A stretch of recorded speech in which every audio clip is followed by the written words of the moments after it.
All right, this is week 5's adventure in making, in which we could pick anything that we wanted to do. And since I already completed circuits 1 through 7, I thought, well, let's keep going on. I've got parts I haven't played with yet that I paid for. So I decided to do circuit number 8, a single servo. And you can see the picture in the book. And you can watch my video of the single servo working here. You can see it moving around. And I'm going to try and detail some of the exciting things I learned about a servo. Actually, unbeknownst to me, I've been playing with them with a Robotech group at school with the Lego little robots that we play with on a regular basis on Mondays with our team. And the kids are so excited always to show you what they're making. So here we go. Here's my journey. Okay, after selecting number 8, I went ahead and drew the diagrams and what's going where and what they mean. So pin number 9 is actually where the servo is connected to. The power comes through the 5 volts, and then of course it has a ground wire as well. And then here you go, you can see the diagram. Thanks again to my friend for giving this to me. It makes it really easy. Okay, my servo picture is not that great, but I think you can still see what it is. And then we go into the note-taking and the research and things that I found out. I'm going to read it to you because I'm sure you can't read my lovely handwriting anyway. Now, the coolest thing about this servo was that it brought into play the Arduino libraries.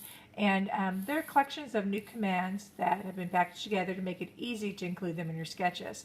And the one that was off of the sketch for circuit number 8 had us going to the reference libraries, and it's included in my sketch. You'll see that in 1 second.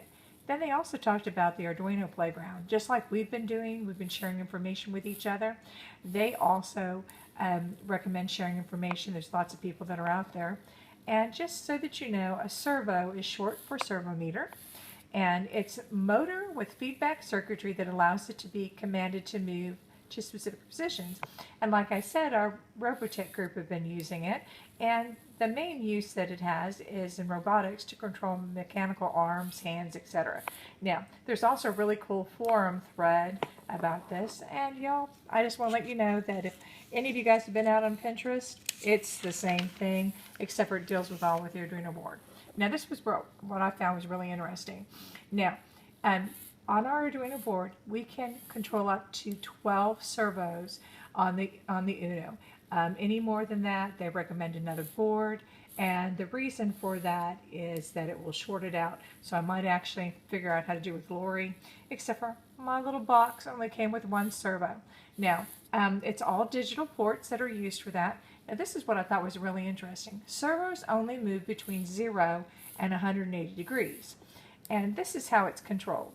If it's shorter than 1.5 milliseconds, it'll automatically move it to 0, as in the diagram. Hope you can see that. Let me try and lift up a little bit. If the pulse width is 1.5, it moves it to 90 degrees, and that's called the neutral position. And then if the pulse width is 2 milliseconds, it's called the maximum pulse, and that takes it to 180 degrees. So again, we have a minimum pulse at 0, a neutral position at 90, and the maximum pulse at 180.